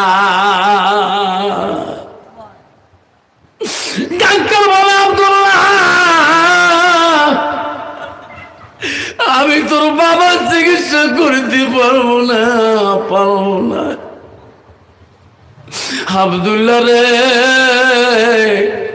আমি চলি গেলাম রে আব্দুল্লাহ, তোমার বাবার চিকিৎসা আমার কাছে নাই, আমি চলিয়া গেলাম। ডাক্তার চলে গেল। আব্দুল্লাহ কান্দে কান্দে পাগল হয়ে গেলেন। আব্দুল্লাহ ভাবলেন, আমি চলছিলাম মদিনার মধ্যে এমন একজন জ্ঞানী বিজ্ঞ ডাক্তার আছে, উনি বলে এমন কোন রোগীকে ভাল্লা করা পর্যন্ত যায় না। মদিনার দিকে আব্দুল্লাহ দরওয়াল, আমার আব্বা কি হলো রে? আমার আব্বাকে চিকিৎসা করতে হবে। আমারে বর্তমান যুগের সমাজের যুবকরা মনে রাখেন রে, নিজের আব্বাকে চিকিৎসা তো দূরের কথা, বাড়ির পাশে দাসপাড়া মেডিকেল ফার্মাসি থেকে একটা বিষের ট্যাবলেট পর্যন্ত বাপটা পায় না। দুধ খাওয়া তো দূরের কথা, কোনোদিন কোনো ছেলে নিজের বাবাকে দুধ খাওয়ায় গো? দুধ বানাইছে যে বউ নিয়ে আসছে, আর যে বউ আবার কানে মন্ত্র পড়াই দিচ্ছে। মা বোনেরা, আজকে তোমার স্বামীর কাছে তোমার শ্বশুরের সঙ্গে তুমি বিপদ বানিয়ে দিয়েছো, শত্রু বানিয়ে দিয়েছো। একদিন তোমার ছেলে সন্তান যেদিন আসবে, ওই দিন তোমার সাথে তোমার স্বামীর সাথে শত্রু বানিয়ে দিবে। ছেলে বাবা কান্দে, ওরে আমার বাবা, আমি ঘরে পড়ে আছি, তোর মা থাকলে না আমাকে কত যত্ন করতো রে বাবা। তোর বৌমা, তোর বউকে বলি দাও আমাকে এক গ্লাস গরম পানি দেবে, আমি পান করব। এমন সন্তান আছে রে, বউকে শাসন করতে পারে না, ওই গ্লাস পানি বলে বাবার কাছে পৌঁছে দিতে পারে না। আল্লাহ নবীর কাছে আব্দুল্লাহ ইবনে মাসউদ প্রশ্ন করলো, কুলতু সুম্মায় নবী গো, আল্লাহর কাছে বড় আমল আছে নাকি? নবী বলো, কালা বিদ্যুল ওয়ালিদাইনা, মা বাবার সঙ্গে সৎ ব্যবহার করাটা আল্লাহর কাছে সবচাইতে বড় আমল। বাবা, আজকে তুই মার কাছে বাবার কাছে এক গ্লাস গরম পানি দিতে পারো না, আজকে বউ বিবিকে বলতে সাহস পাও না। আছে না বাবা এরকম নারী? আছে না? স্বামী হাতের কবজার মধ্যে রেখে দিছে, স্বামী স্ত্রী যাই করবে স্বামী তাই শুনবে। যেরকম ঠিক না ঠিক? মা বোনেরা খবরদার, আজকে তুমি তোমার শ্বশুরের হকটা নষ্ট করে দিছো তো তোমার স্বামীর কাছ থেকে, শাশুড়ির হকটা নষ্ট করে দিছো তোমার স্বামীর কাছ থেকে। একদিন তুমিও মা বাবা হয়ে যাবি, তোমার সন্তান হবে, তোমার বেটার বউ মা আসবে, ওই দিন তোমারও হক নষ্ট করবে। আমার খবরদার, আমার খবরদার। আল্লাহ বলে দিছে, বান্দারে আমার ইবাদতের পরে ওয়াবিল ওয়ালিদাইনি ইহসানান, তুমি তোমার মা বাবার সঙ্গে সৎ ইহসান করো, সৎ ব্যবহার করো। কল্লাহুমা কওলান কারীমা, এমনও বাক্য বলিও না, এমনও কথা বলিও না তোমার মা বাবা উৎশব্দ যাতে করে না। বাপজান আব্দুল্লাহ বাবার জন্য পাগল হয়ে গেল। মদিনায় খুঁজতে খুঁজতে বড় ডাক্তার বিজ্ঞ জ্ঞানীর কাছে গেল। ডাক্তার বলে, বাবা বাড়ি কোথায়? এত কাঁদছো কেন? আমার বাড়িতে কি হলো তোমার? আব্দুল্লাহ বলে, ও ডাক্তার বাবু, আমাকে চেনেন না? কয় না, আমি হইলাম মদিনার রাষ্ট্রপতির ব্যথা, আমি হইলাম মদিনার শাসন কর্তার ব্যথা, আমি হইলাম হযরত উমরের ব্যথা, আমার নাম হলো আব্দুল্লাহ। ডাক্তার বলে, আব্দুল্লাহ রে বাবা, তুমি এত কাঁদছো কেন? কি হয়েছে তোমার বাড়িতে? ও ডাক্তার বাবু, আমার বাবা বড় অসুস্থ হয়ে গেছে, তাড়াতাড়ি চলো গো, আমার আব্বা চিকিৎসা করতে হবে। ডাক্তার তার চোখের পানি দেখি সহ্য করতে পারে না। আব্দুল্লাহ রে, আমি তো চোখের পানি সহ্য করতে পারি না বাবা, আমি যাব, কথা দিলাম, আমি মদিনার থেকে যাইয়া তোর বাবার চিকিৎসা শুরু করব। বাবা ভালো ছেলে হলে, ইসলাম বলে ভালো ডাক্তারের কাছে যদি বাবাকে নিয়ে যায়, বাবা যদি হাই প্রেশার উঠে যায়, কথা বলে না, ভালো ছেলে আওলাদুন সালিহুন, ভালো সন্তান হলে ডাক্তারের কাছে যা হুক করে কাঁদবে, ডাক্তার বাবু আমার আব্বাকে সুস্থ হবে, আমার মাটাকে সুস্থ হবে। ডাক্তার তার চোখের পানি দেখি বলবে, ব্যাটা কান্দিস না, আমি চেষ্টা করবো তোর বাবা আমার জন্য, আমি যতটুক চেষ্টা করি আমি অতটুক চেষ্টা করবো। ধরে কোন ঠিক না ঠিক? কত ছেলে আছে, কত সন্তান আছে, বাবা ইসলামপুর হাসপাতালে কান্দে, মা কান্দে, 4টে সন্তান থাকেও সেই মা বাবা পথের ভিখারি হয়ে দাসপাড়া বিকোন আসামের জমিনে মা বাবা রাস্তায় ভিক্ষে মানতেছে। ধরে কোন ঠিক না ঠিক? আমি বলছিলাম, চাচি আম্মা আপনি হাত পাতেন কেন? আপনার 4টে সন্তান। বেশি কান্দা শুরু করলো, বাবা রে 4টে সন্তান আমাকে দিয়েছে, আমার ভাগ্যে নাই। চাচিমা, আপনি মানুষের কাছে টাকা খোঁজেন, আমি তো টাকা দিতে পারি, আপনার সন্তান কি লজ্জা মনে করে না? চাচিমা বলে, বাবা তো চাচা উঠতে পারে না, খাইতে পারে না, 2 দিন থেকে বাড়িতে একটা দানা নাই, আমি কি বানিয়ে তোর চাচাকে খাওয়াবো? আমি বলছি, আল্লাহ রে তুমি বড় কত রহমান, তুমি দয়ালু। আজকে পথের পাখি হয়ে আজকে মা কান্দে, ছেলে বউ আনন্দে বাজার করে, বিগি বাজার করে, স্টাইল বাজারে দেখা ভরো নাই না গো, মা কান্দে। জান্নাত যেতে চাস? জান্নাত এত সহজ? আব্দুল্লাহ কান্দে, আব্দুল্লাহ চোখের পানি দেখি ডাক্তার সহ্য করতে পারে না। আব্দুল্লাহ চাল মদিনায় যাবো, তোর বাবা চিকিৎসা করে তেরে, কান্দিস না, আয় আব্দুল্লাহ আয়। আব্দুল্লাহ মদিনা থেকে বড় ডাক্তার নিয়ে আসলে আসি দেখ সাহাবা কিরাম কান্দি পাগল হয়ে গেছে, বোন হাফসা কান্দি পাগল হয়ে গেছে। মদিনার খলিফার একটা মেয়ে, উমরের একটা মেয়ে গো, তার নাম হলো হাফসা। ডাক্তার বাবু বলছে, আব্দুল্লাহ তুমি তাড়াতাড়ি ঘরে যাও, তোর আব্বার আমি চিকিৎসা শুরু করি। বলছে, ডাক্তার বাবু ঘরে কেন? আব্দুল্লাহ ঘরের ভিতর থেকে 1 গিলাস আঙ্গুরের রস বালে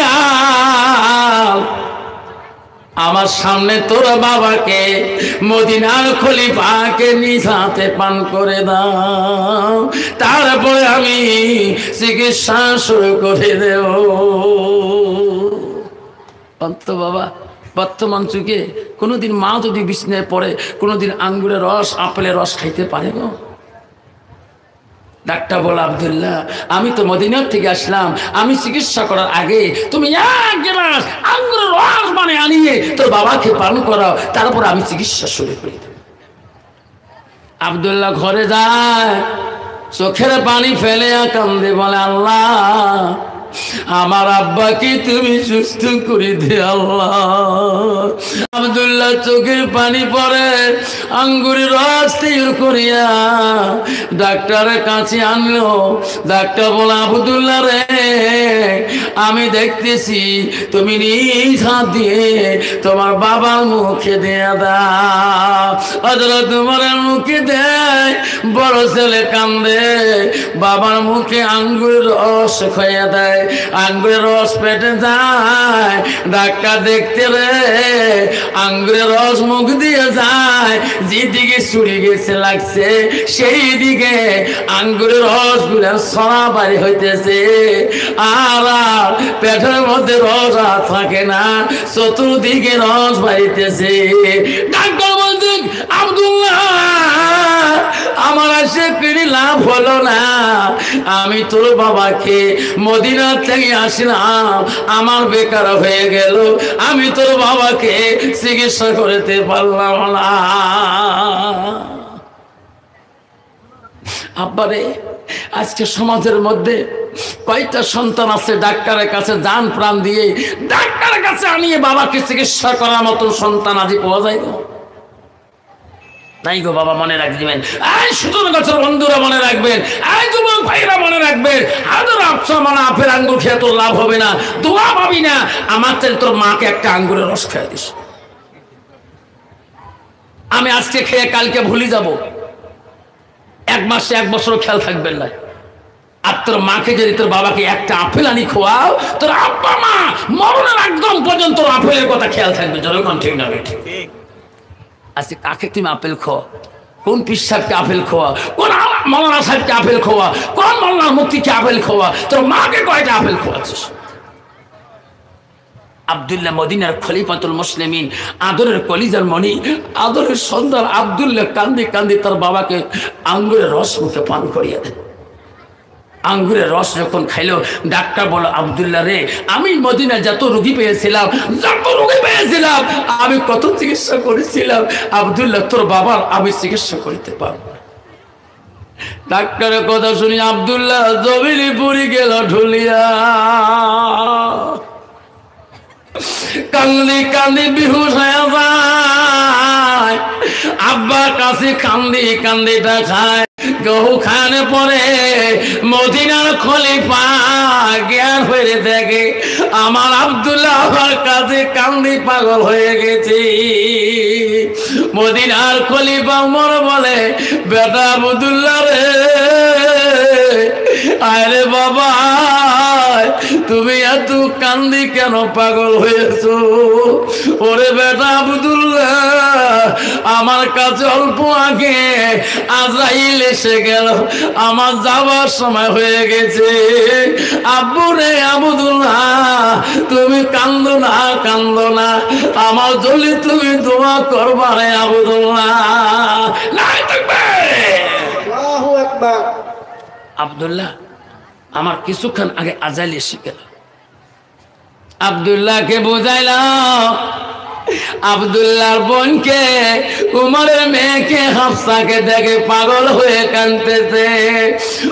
তোমার তার মেয়েকে ডাকি ডাকি বলে, হাফসা আয় বেটি আয়, আমার কাছে তুমি আয়, তুমি পাগলি হইও না রে মা, মা তুমি আমার একটা মেয়ে, মা তুমি আমার একটা বেটি রে, তুমি কাঁদলে আমি বড় কষ্ট পাই। ও মা বলে না, মেয়েরা যদি বাবাকে আদর করে গো, ওই মেয়েরা জানে রে বাপ যদি বহুদিন পরে জামাই বাড়িতে আসে রে, জামাই যদি আরবে বা কলকাতায় দার্জিলিং এ থাকে, ওই বাবাটাকে কমপক্ষে একটা ডিম ভাজা করি খাইতে দেয় গো মেয়েরা।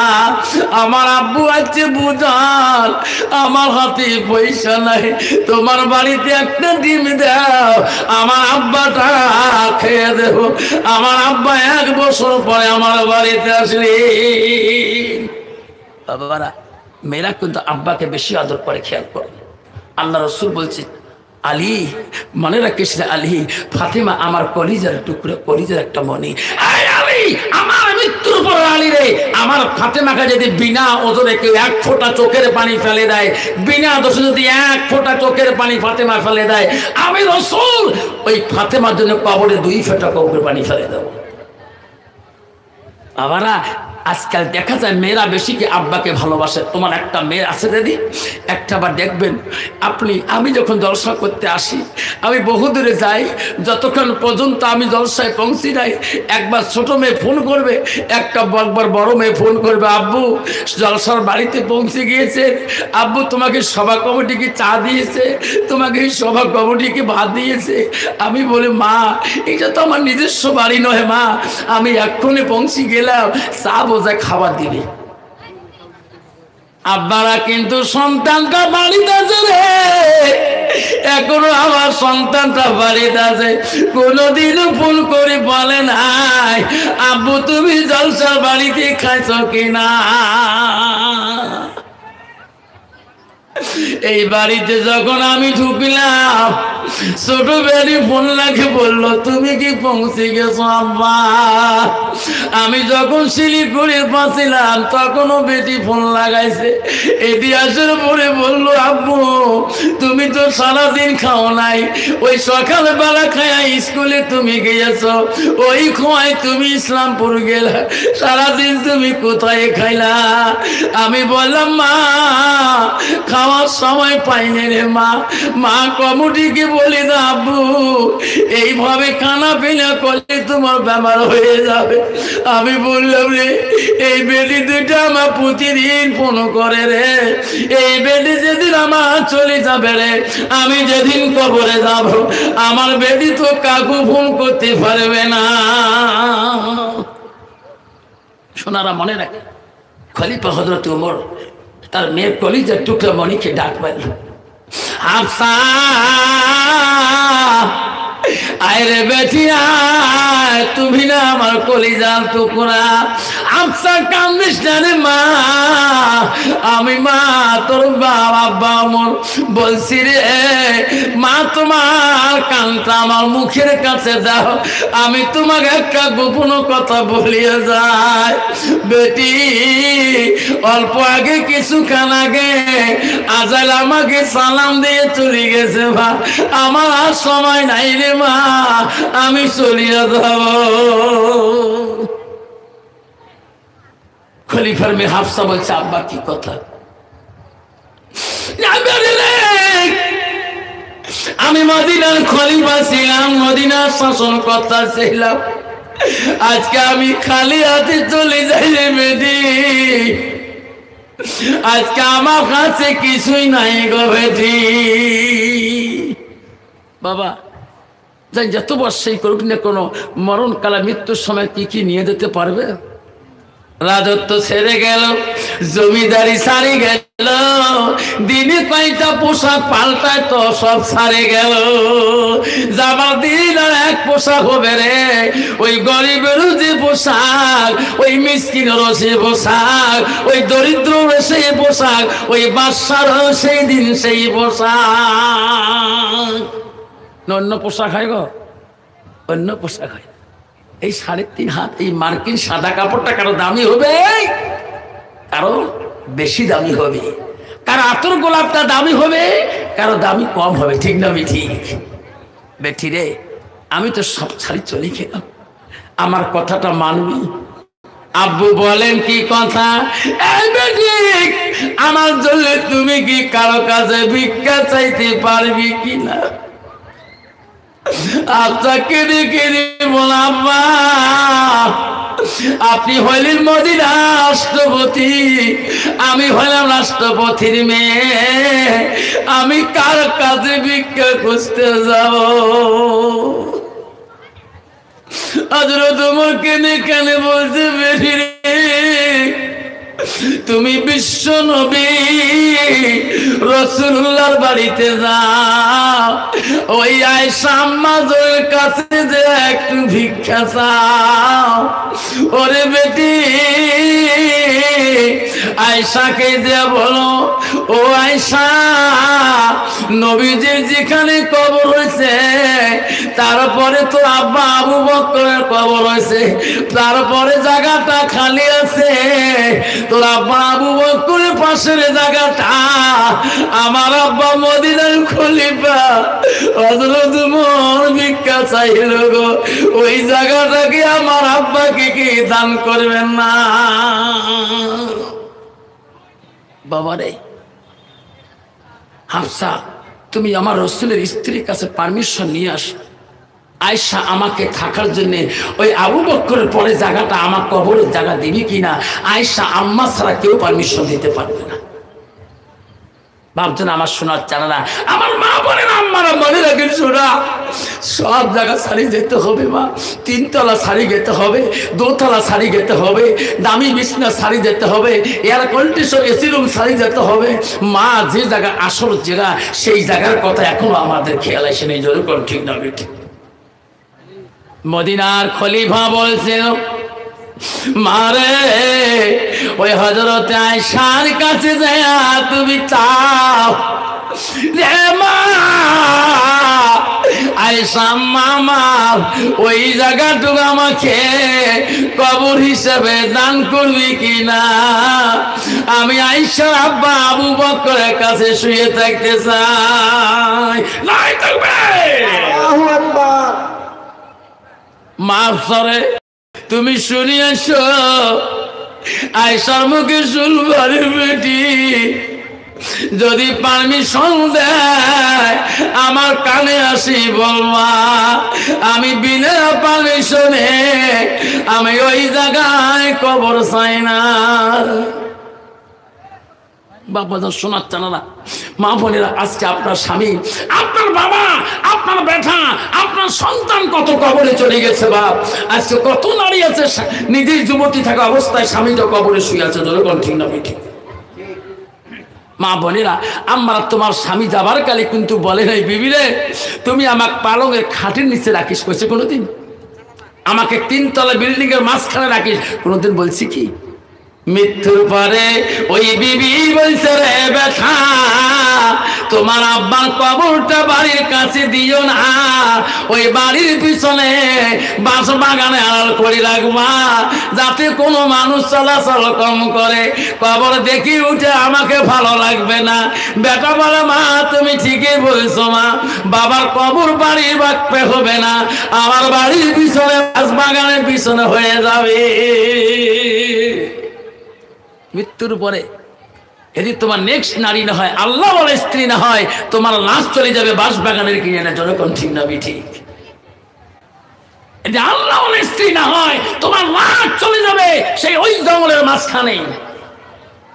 কিন্তু আবু বকর হযরত উমরের লাশ কোথায় নেবে? উমরের মেয়েকে বলতেছে, মা আমার লাশটা যাতে আবু বকরের পাশে হয়ে যায়। বাপজান আমার শোনার চান না, আজকে আমার নিজের বাবা মার জন্য লাশগুলো ভালো জায়গায় রাখতে চাই কিনা? যেখানে রাখলে আমি মার জন্য দোয়া করতে পারবো, আমার আব্বার জন্য দোয়া করতে পারবো, আমার দাদুর জন্য দোয়া করতে পারবো। এখনো লাশ আছে, আমার খেয়াল আছে, যেখানে গরু রান্না গরু বানতেছি, যেখানে গরু আড়াল দিতেছি, সেই জায়গায় আমার দাদুর লাশ নিজে বলতে পারি না। ধরে কোন ঠিক না? মা বোনেরা, আমারা খবরদার মা। আল্লাহ রাসূল বললেন, এজা মাতাল ইনসানু ইয়ানকাতা আনহু আমালহু, রাসূল বললেন মানুষের মৃত্যুর পরে মানুষের সৎ আমলগুলা, নেক আমলগুলা কবরে গেলে বন্ধ হয়ে যায়। রাসূল বলে, ইল্লা মিন সালাসাতি, 3টা আমল কবরবাসীর জন্য বন্ধ হয় না। আমার রাসূল বলে, 1 নম্বর সাদাকাতুন জারিয়া। হযরত উমরের মেয়ে বিশ্ব নবীর আয়েশা আম্মার কাছে চলে গেল, বেড়ে কান্দে রে। নবীজির স্ত্রী আয়েশা দরবারে কান্দে। আয়েশা বলে, হাফসা কেন রে বল তুমি কান্দ? ওরে বল আমার, তুমি হলে নবীজি 3 নম্বর বিবি, আমিও হাফসা নবীজির 5 নম্বর বিবি। হযরত উমরের কন্যার সাথে আমার রাসূলুল্লাহ বিবাহ হয়েছে। আয়েশা রে, তোর অধিকার আছে, মোর অধিকার আছে, কিন্তু আমার আব্বার কবরটা তোর আব্বার কবরের পাশে রাখতে বলে। তুমি আয়েশা বল, তুমি কি বলো? নবীজির 5 নম্বর বিবি হলো হযরত হাফসা, হযরত উমরের কন্যা। জোরে কোন সুবহানাল্লাহ। মা বলে না, নবীজির 6 নম্বর বিবি হলো হযরত উম্মে হাবিবা। উম্মে হাবিবাকে ওনার বাবার নাম কি জানেন? ওনার বাবার নাম হলো আবু সুফিয়ান। উম্মে হাবিবা নবীজি বিবাহ করার পরে আগে যেটা লাঞ্ছনা দিয়েছেন উম্মে হাবিবাকে, উতবা, সাহাবা, লাহেবা, এই বেঈমান আবু সুফিয়ানরা এত লাঞ্ছনা দিয়েছিলেন। কিন্তু উম্মে হাবিবাকে যখন রাসূল বিবাহ করেছিলেন তখন নবী মক্কা জয়লাভ করেছিলেন। জোরে কোন সুবহানাল্লাহ। নবীজি মক্কা জয়লাভ করার পরে উম্মে হাবিবাকে মক্কাতে নিয়ে আসছেন। আবু সুফিয়ান বেঈমান শুনছিলেন উম্মে হাবিবা বলে আমার রাসূলুল্লাহ মুহাম্মদ বলে বিবাহ করেছেন। বহুদিন পরে আব্বারা শোনা চানা ও সদন গোসল বন্ধমান মা বলে না, শুনে রাখে মা, কেন মা তোর কবরের জায়গাটা কি এখনো সংগ্রহ করো নাই, এখনো তৈরি করো নাই? মা তুমি তো কবরে চলে যাবে রে মা, যেদিন তোমার ডাক পড়ি যাবে রে মা। কেউ কান্দিনি প্রসবে কালে, কেন্দিছিল শুধু তোমার মা। মায়ের দিলে কেহ ব্যথা দিও না, নামটি আমার আফসার আলী। অতি গরিব বাবা মা, দিনে শিক্ষা দিলেন গোলগঞ্জে মাদ্রাসায়। বাবার নামটি আব্বাস আলী, গ্রামপুর বিশিখোয়া, থানা হইল গোলগঞ্জ, জেলা আমার ধুবড়ি। ওয়াসখড়ি বাড়ি গেলে বেটিরা আমাকে প্রশ্ন করে, আব্বা ওয়াজ করি সময় তুই ভালোভাবে যাস, আর বাড়ি আসি ফিরের পরে মনটা আব্বা কেন আন্ধার করিস, আর দাদির ঘরটা তুই কেন বারবার যাস? আমি বলছিলাম বেটিরে, তো দাদি বাঁচি থাকতে আমি 11 বছর পর্যন্ত ওয়াজ করেছিলাম। আমি বাড়িতে না আসা পর্যন্ত মা ঘুমায় নাই। আমি মোটর সাইকেল নিয়ে রাতে 1টা 2টাতে বাড়ি যাচ্ছি। আমার মা না আমাকে গরম পানি করে দিয়েছিল। আজকে তোর দাদি নাই রে বেটি, মার ঘরে ঢুকলে তো দাদির কথাগুলো মনে পড়ে। সেই জন্য বেটি রে, তোর দাদির হাতে আমি পান পানি খাইছিলাম। মা তুমি পান পানি দাও, আমি তোর হাতে খাবো। বড় বেটি বলছে, আব্বা আমি না তোর মা হই, আমার চেহারা দেখিয়া তোর মাকে কি ভুলতে পারো না? বাবা আমাকে তুই মা করে ডাকবা। আমি বলছি বেটি রে, যেদিন তোর বিয়ের বয়স হয়ে যাবে, জামাই বাড়িতে চলে যাবা, জামার মায়ায়, শাশুড়ির মায়ায়, শ্বশুরের মায়ায় আমাকে তুই বলে যাবা। আমার মা কিন্তু কোনোদিন ভুলবে না। ভুলবে গো? মা ভুলবে না। আমি আমার জীবনে যখন প্রথম চাকরির বেতন পেয়েছিলাম, আমার প্রিন্সিপাল আমাকে বলল, হুজুর আজকে প্রথম বেতনের টাকাগুলো ভাগ করি। আমি বলছিলাম, আল্লাহ টাকার বান্ডিল যখন আমার হেডমাস্টার ভাগ করে দিল 10 জন মাস্টারকে, 75,000 করে টাকা পাইলাম প্রথমে। আল্লাহ টাকার বান্ডিলটা আমি আর খুললাম না। টাকাটা নিয়ে আমার মন বড় আনন্দিত হয়ে গেল। আল্লাহ এই ভ্যাংসার স্কুল খাটতে খাটতে আমার মা বলছে, বাবা কতদিন স্কুল করবি এইভাবে? বাড়িতে যেয়া দেখিলাম আমার খালা মারছে, আমার মাসিটা বাড়িতে আসছে। আমার মার সাথে আমার খালা কত না গল্প করতেছি। মার কাছে যেয়ে দাঁড়ায়া টাকার বান্ডিলটা মার হাতে দিয়ে দিলাম। মা চমকে উঠলো, আব্বুরে এত টাকা কোথায় পালি? আমি বললাম, মা জীবনের প্রথম বেতন পাইলাম মা, এই যে তোমার বিনিময়ে টাকাটা রেখে দাও। মা গো আমি বড় খুশি, আমি বান্ডিল খুলি নাই মা, এখানে বলে ৭৫,০০০ টাকা আছে। মা বলে, শোনা ওই যে তোমার বিবি দাঁড়িয়ে আছে বৌমা, তার হাতে কি দিতে পারো না? আমি বলছি, না মা না, তোমার হাতে দিলাম রে মা, যখন আমার প্রয়োজন হবে তোর কাছে নেব, আমার বিবি প্রয়োজন হবে তোর কাছে নেবে, আমি বড় খুশি হয়ে যাব। মা টাকার বান্ডিল নিয়ে কান্দে। বোন কি বুঝে? বোন রে, আমার বেটা জীবনের কষ্টর বিনিময় আজকে আমার জীবনের ৭৫,০০০ বান্ডিল পাইলাম। লে মালিক, লে মা বলি না মনে রাখিস, তোর বাবা আজকে তুই দুশ্মন বানিয়ে রাখছো রে। আজকে শ্বশুরকে দুশ্মন বানিয়ে রাখছো, শাশুড়িকে দুশ্মন বানিয়ে রাখছো। মা হাজার তুমি ভুক চালে ভাত খেয়া ঘুমাবা, তোর শাশুড়ি মোটা চালের ভাত খেয়া ঘুমাবে, কিন্তু মা তুমি ভুক চালে ভাত খেয়ে জিন্দেগি শান্তি পাবা না।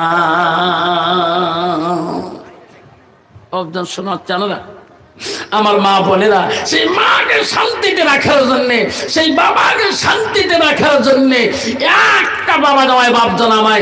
আমি তারপরে বলবো, হযরত ওমর খলিফাতুল মুসলিমিনের মেয়ে হযরত হাফসা নবীজির স্ত্রীর কাছে আয়েশার কাছে আসলো, তার কবরের মাটিটুক তাক দিবে কিনা এই কথাটাও আপনারা শুনতে পারবেন। শোনার আগে আমি একটা একটা করি না, আমি মাত্র 5টা বাবার কাছে, তোর মার জন্য তোর বাবার জন্য আমি সর্বপ্রথম আমি একটা বাবাকে বলি, আল মসজিদুল বাইতুল্লাহ, আল্লাহর ঘরের জন্য সর্বপ্রথম কে আছেন গো? তোর বাপটা কবরে পড়ে আছে, তোর মাটা কবরে পড়ে আছে। ২,০০০ টাকা আমার কাছে দেনওয়ালা একটা বাপ। দেখি রাসূলের স্ত্রীর কাছে হযরত আয়েশার কাছে মা হাফসা পারমিশন পায় কিনা। আবু বকরের কাছে 19 পার্ম থাকা পারমিশনটা মা আয়েশা দেয় কিনা। শুনবেন না, পারমিশন নিতে হবে। যতক্ষণ পর্যন্ত নবীর স্ত্রী আয়েশা পারমিশন দিবে না, অতক্ষণ হযরত উমরের লাশটা ওখানে হতে পারবে না। হযরত উমর বলছে, মা গো হাফসা, মা আয়েশা পারমিশন না দিলে আমি ওখানে দেখতে পারবে না।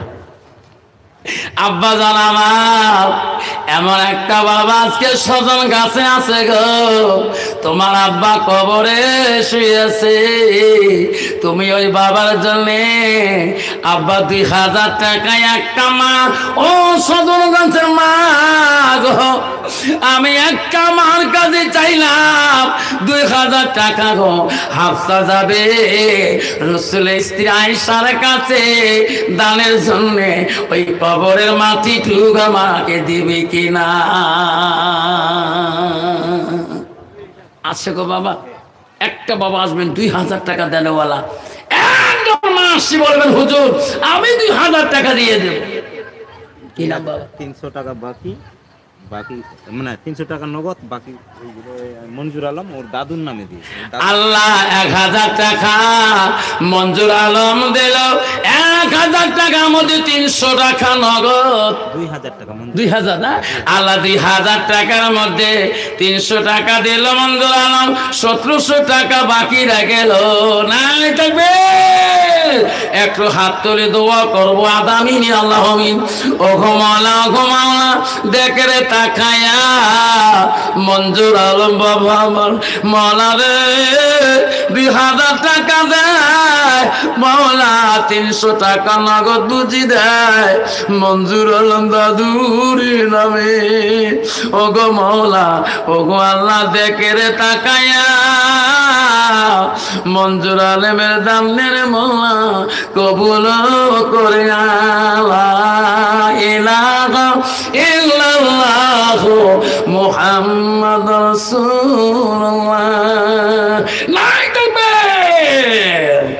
আমার এই যে সভাপতি উনি 500 টাকা দিল আর বাকি 1500 টাকা। আল্লাহ আমার সভাপতি সাহেব কে গো বাবা? আকবর কালী। আল্লাহ আকবর বাবা। আল্লাহ 2000 টাকার মধ্যে 500 টাকা দিল। আল্লাহ আমার সভাপতির দান তুমি কবুল করে নাও। আল্লাহ তার জীবনের গুনাহ তুমি মাফ করে দাও। কি নাম বাবা? হ্যাঁ কি নাম বাপ? আল্লাহ জামির ইসলাম।